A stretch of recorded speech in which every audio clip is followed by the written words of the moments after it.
आज के क्लास में हम लोग पढ़ने वाले हैं, समझने वाले हैं घर्षण के बारे में, जिसको फ्रिक्शन कहते हैं इंग्लिश में। क्या कहते हैं? फ्रिक्शन। अब समझो कि घर्षण है क्या।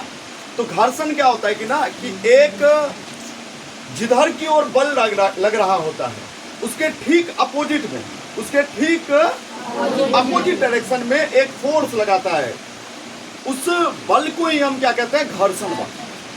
कभी भी तुमने देखा होगा, कभी तुम सोचे हो कि जब हम बॉल को, गेंद को लेते हैं और धरती पर ऐसे के फेंकोगे ना, तो एक ऐसा समय आएगा जिस समय जाकर के वो बॉल अपने आप, जो बॉल है वो रुक जाता है। रुक जाता है कि नहीं रुक जाता है? क्या हमेशा के लिए वो चलते रहेगा? ऐसे तो नहीं होगा, वो कहीं ना कहीं जाकर के वो रुक जाएगा। फॉर एग्जाम्पल देख लो, मान लो ये है, ये क्या कहते हैं? ये क्या है? मार्कर। ये क्या है? ये क्या है? बुक। अब बुक पर मैंने रखा तो चलना स्टार्ट किया, लेकिन कहीं जाकर के ये तो रुक गया। रुका कि नहीं रुका? रुकेगा कि नहीं रुकेगा? रुक जाएगा ना। तो ये क्यों रुका? ये रुका क्यों? इसके पीछे क्या लॉजिक है? कौन सा बल यहाँ पे काम कर रहा था? यहाँ पर काम कर रहा था घर्षण बल। कौन सा बल? घर्षण बल। अब देखो, हमने यहाँ से ढकेला था इसको, तो बल दिया था ना, तो इसके ठीक इधर से मैंने बल दिया था, तो इसके ठीक उल्टा में, उल्टा डायरेक्शन में, ठीक ना, अपोजिट डायरेक्शन से एक बल इस पुस्तक के द्वारा लगाया जा रहा था। जो भी सतह होगा उसके द्वारा वो बल लगाया जाएगा, ठीक ना। वही जो बल है उसको हम क्या कहते हैं? घर्षण बल। उसी को हम फ्रिक्शन कहते हैं। क्लियर हुआ? कोई दिक्कत है किसी को? यही मैंने बोर्ड पर भी तुमको बताया है कि अगर हम किसी वस्तु को खींच रहे हैं, वो क्यों नहीं खींचा जा? अगर बहुत ज्यादा भारी है कोई वस्तु और हम उसको खींच रहे हैं, जोर से खींचने की कोशिश कर रहे हैं, तो बताओ कि वह वस्तु काहे नहीं खिसक रहा है इधर उधर?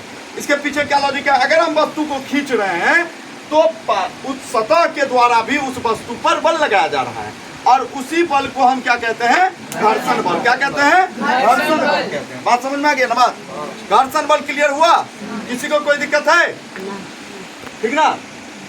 अब चलो एक बार ध्यान रखना इस बात को। अब घर्षण को हम कम भी कर सकते हैं। अगर घर्षण कहीं पर लग रहा है ज्यादा, तो हम कम भी कर सकते हैं। देखो कुछ एग्जाम्पल पहले तुम लोगों को मैं बता दूं कि घर्षण बल कहाँ काम करता है।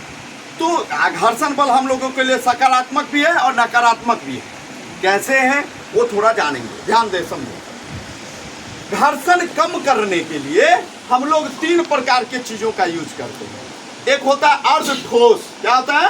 अर्ध ठोस। और एक होता है द्रव वाला वस्तु भी, और तीसरा होता है अर्ध ठोस। मतलब 3 प्रकार के स्नेहक का प्रयोग करके हम लोग क्या कर सकते हैं? घर्षण किसी वस्तु का कम भी कर सकते हैं। अब जैसे देखो तुम जो है वो, जैसे हम बात करें कि बाइक या तुम साइकिल देखोगे, उसमें हम लोग मोबिल डालते हैं, नहीं डालते हैं? तेल डाल करके किसी चीज में, तो वो भी हम घर्षण कम करने के लिए करते हैं, क्योंकि फिसलनदार हो जाएगा तो घर्षण कम हो जाएगा, है कि नहीं है? अगर तुमने देखा होगा कि पेंसिल के बीच में क्या रहता है? पेंसिल के बीच में क्या रहता है? ग्रेफाइट। तो ग्रेफाइट ठोस स्नेहक है वहां पे, ठीक ना। समझ गया बात? कोई दिक्कत है किसी को? नहीं। तो घर्षण कम करने के लिए हम ग्रीस जो है, ग्रीस जानते हो ना, वो अर्ध ठोस है। क्या है? अर्ध ठोस। इसका भी प्रयोग किया जाता है स्नेहक के रूप में। समझ में आ गया? अब है थोड़ा घर्षण लगता कहाँ है, थोड़ा और बताओ, समझाओ। कुछ भी ले लो, ऐसा कुछ भी, ऐसा एग्जाम्पल बता सकते हो? देखो तुम लोग, अगर एक पहले ईंट वाला रास्ता आता था ना, गौर करो, थोड़ा दिमाग लगाओ, और अभी पिच वाला नहीं, पूरा जो है वो पिचिंग वाला, तो दोनों पे अगर तुम साइकिल चलाओगे तो गौर करना किस पर स्पीड चलोगे? पिच वाला पर ज्यादा स्पीड चलेगा। एक जो है वो किस पर, जो तुम ईंट वाला है रास्ता, जहाँ कहीं भी होगा वहां पे खर खर खर खर नहीं, वहां पे तुम ज्यादा नहीं चल पाओगे। रीजन क्या है? घर्षण बल किस पर ज्यादा होगा, किस पर कम होगा? पिच पर कम होगा। पिच पर कम काम करता है, इसलिए ज्यादा स्पीड चला पाते हैं। अब वहीं पर जो ईंट वाला रास्ता होगा उस पर क्या होगा? घर्षण ज्यादा होगा। इस वजह से वहां पे हम नहीं। समझ में आ गया बात? कोई दिक्कत है? अगर देखो बर्फ वाला जगह पे जाओगे, जहाँ फिसलन वाला जगह पे जाओगे, तो वहां पे तुम क्या करोगे? पैर तुम्हारा फिसल जाएगा। क्या होगा? पैर तुम्हारा फिसल जाएगा। इसके पीछे क्या लॉजिक है? जो घर्षण नहीं है वहां पे घर्षण नहीं होगा, तुम फट दिन गिर जाओगे। अरे चप्पलें हैं, ये चप्पल है, और चप्पल में देखो क्या होता है, बीच बीच में कटा हुआ है कि नहीं कटा हुआ है? देखो क्यों कटा हुआ है, क्यों काटा गया है? ये बीच बीच में काटा क्यों गया है? बीच बीच में ऐसे ऐसे कटा रहता है ना। तुम बाइकें देखोगे, बाइक के जो चक्का है, जो तुम्हारा पहिया है, उसमें देखोगे कि बीच बीच में घर्षण उत्पन्न करने के लिए, इसके लिए अगर घर्षण कम हो जाएगा, घिस जाएगा ज्यादा, घर्षण कम हो जाएगा तो स्लिप कर जाओगे। चप्पल का अगर पूरा प्लेन हो जाएगा तो घर्षण कम हो जाएगा तो गिर जाओगे।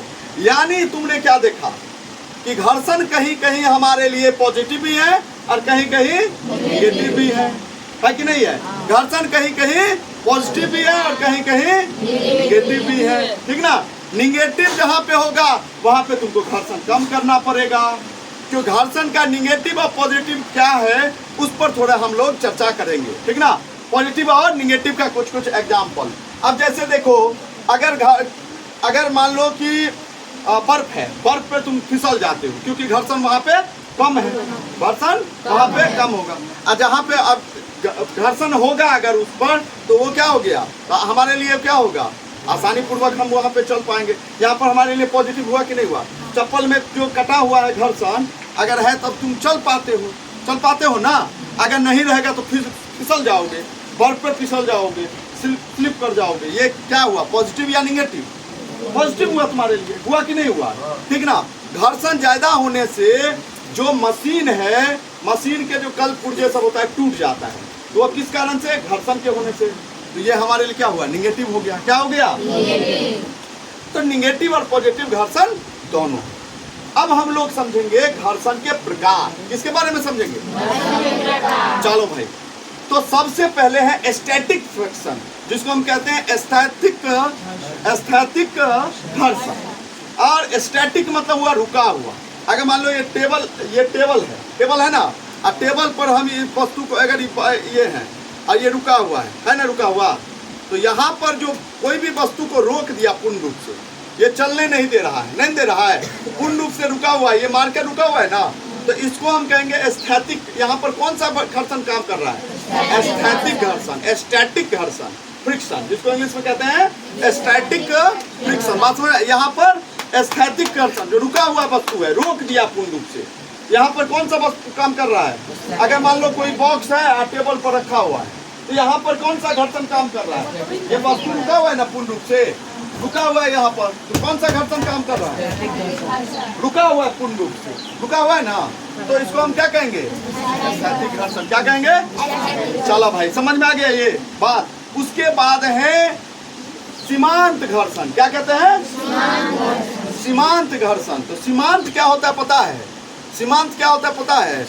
जो सरकने से, अगर मान लो कोई वस्तु है, ऐसे देखो ये है, ठीक ना, ऐसे मान लो कि हम बात करें, ये है ना, ये है टुकड़ा कोई किसी चीज का, रबर का। अब ये देखो, अब देखो इसको हम कहेंगे सीमांत। देखो थोड़ा थोड़ा खिसक रहा है कि नहीं खिसक रहा है, सरक रहा है ना ये, तो इसको हम क्या कहेंगे? क्या कहेंगे? सीमांत। क्या कहेंगे? यहाँ पर क्या होगा? सीमांत होगा, ठीक ना। किसी भी चीज को, अगर मान लो कि यही है, ये दोनों लड़की है, इस पर बैठी हुई है, बैठो, ठीक ना, ये बैठी हुई है, उठो, तुम दोनों उठो, तुम उठो ना, बैठो यहाँ, अभी बैठी हुई है ना, तो इस पे यहाँ पर कौन सा घर्षण काम कर रहा है? कौन सा घर्षण काम कर रहा है? स्थैतिक। कौन सा? अब इसको यहाँ पर इसको जगह नहीं मिल रहा है, बैठो, चिपको ना इधर, हाँ, अब इसको खिसकाओ थोड़ा। तुम काहे खिसका रहे? तुम ढकेलो ना, इसको ढकेल रही है, देखो थोड़ा खिसक रहा है कि ना। यहाँ पे कौन सा घर्षण काम कर रहा है? सीमांत। कौन सा? बात समझ में आ गया? बैठो। अब है तुमको कौन सा एक घर्षण, कौन सा मैंने कहा? एक सीमांत घर्षण हो गया, और एक हो गया तुमको कौन सा? गतिज, फिसलने से। अब ऐसे देखो, फिसलने पर सर्पी, अब देखो ये है स्लाइडिंग टाइप का बना दिए, देखो स्लाइडिंग टाइप का बना दिए, इस पर वस्तु को रखेंगे सीधे, देखो जाकर के कहीं ना कहीं रुक जाएगा, रुकेगा ना। तो यहाँ पर कौन सा काम किया? यहाँ पे सर्पी घर्षण। कौन सा? समझ में आया? तो यहाँ पर जो वस्तु होगा, देखो यहाँ पर वस्तु को हमने रखा ना, तो यहाँ पर एक बल आगे की ओर, इधर की ओर लग रहा है, ये वस्तु कहीं ना कहीं जाके रुक जाता है। क्यों रुक जाता है? क्योंकि नीचे की ओर भी एक बल काम करता है, इसको खींचने की काम करता है अपोजिट एक्शन में, इसलिए यह वस्तु जाकर के कहीं ना कहीं रुक जाता है। इसको हम क्या कहते हैं? सर्पी या गतिज घर्षण। एक होता है लोटनिक घर्षण। क्या होता है? लोटनिक। हाँ देखिए, ऐसे जो गोलाकार, ऐसे ऐसे ऐसे ऐसे ऐसे ऐसे नहीं, ऐसे ऐसे घूम घूम करके, ठीक ना, ऐसे तुमको मशीन सब में खास करके तुमको देखना, ऐसे ऐसे करके वो घर्षण वहां पर क्रिएट होता है, ठीक ना, समझ उसको